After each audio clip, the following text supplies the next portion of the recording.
la réponse au champion, enfin, de nouveau, c'est comment moi je vois les choses, hein.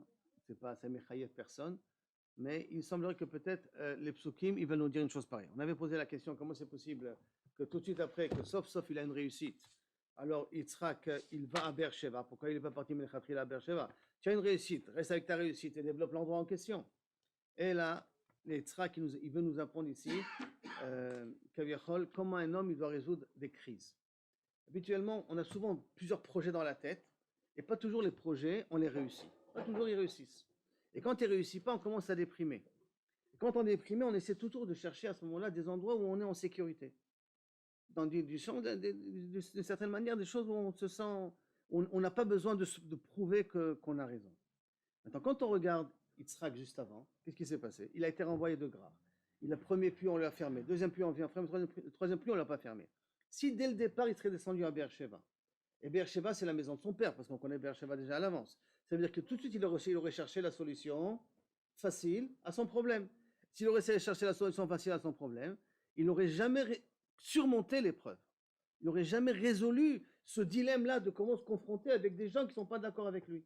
Donc, en fin de compte, qu'est-ce qu'il a fait, Yitzhak? Il a attendu qu'il ait au moins une réussite, et quand il a eu au moins une réussite dans Rehovot, maintenant, je vois que je suis quand même capable de réussir sans qu'on m'embête. Maintenant, je peux descendre à Beersheba. Maintenant, je peux aller chez mon père. Maintenant, je peux aller dans l'endroit là-bas, parce que sauf, j'ai résolu mon problème. C'est comme je dis souvent à des élèves, je leur dis, ils me disent, je vais aller à la yeshiva, ça y est, je vais arrêter les études, je vais aller à la yeshiva. Première question que je leur demande, combien de ta moyenne générale? Ta moyenne générale est de 85, 90, si tu vas aller à la yeshiva, vas-y. Ta moyenne générale, elle est Bekoshi 55, 65, tu vas aller à la yeshiva, c'est qu'en vérité, tu te sauves de ta responsabilité. Tu n'as pas envie de continuer à combattre. Et donc, tu veux chercher la solution facile. Je vais aller à la yeshiva, pas besoin là-bas d'examen, on ne m'embête pas avec la fin de l'année, qu'est-ce qui se passe, rien qu'on veut que je m'assoie et que j'étudie. Donc, en vérité, tu te sauves. Ce n'est pas que tu veux la yeshiva, c'est que tu te sauves de tes obligations. Et c'est un petit peu ce que Yitzhak Kaviachol peut-être a voulu nous enseigner ici. La Torah nous a voulu nous enseigner ici qu'à Beersheba, il n'y va que lorsqu'il a eu déjà une réussite avec Rehovot. Ça, c'est la première raison. Deuxième raison, il y a marqué que, la deuxième passage que j'ai amené, la deuxième question que j'ai ramenée, c'est que Kaviachol, on ne comprenait pas pourquoi Kosh Baruch Hu dit Ani Eloké Abraham Avicha.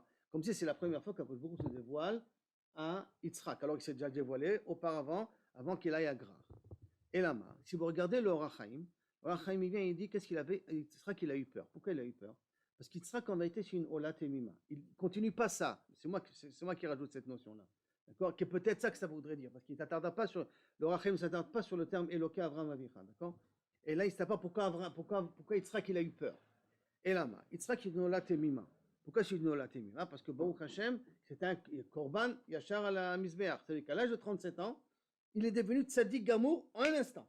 Un instant. Il n'a pas eu les 10 épreuves d'Abraham Avinu et tout ce qu'il y a autour. En un instant, il est devenu un tzaddik gamour. Or, un tzaddik gamour, par définition, c'est quelqu'un qui est tellement parfait qu'il ne devait avoir aucun problème dans sa vie. Comme il n'avait aucun problème dans sa vie. Et il a des problèmes, puisqu'on le jette de gras, on lui bouche les trous et tout ça.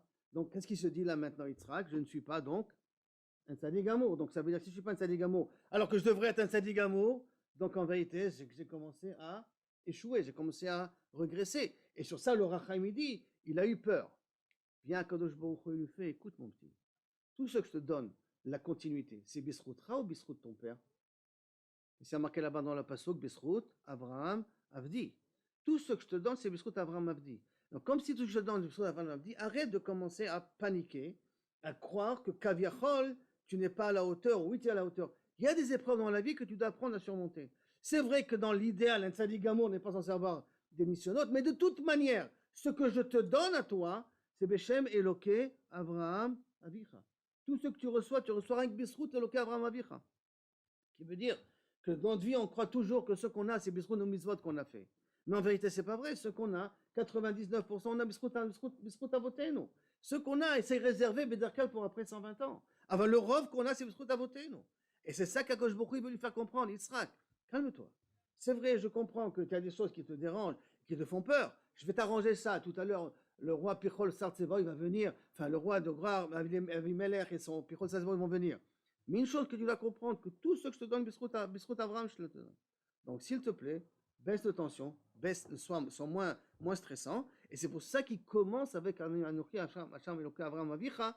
Il commence avec toute cette phrase. bien qu'il lui a déjà parlé avant, pour que Yitzhak comprenne qu'en fin de compte, tout le srout de construire le Ham Israël, c'est Bisrout Avram Aviv. Et tout bien grâce à lui, et pas forcément. C'est sûr qu'il contribue, mais qu'il arrête de croire que tout dépend que de lui. Qu'il arrête de croire qu'il est le seul dans le monde. Que tout ce qu'on a, nous on l'a Bisrout Avoteinu.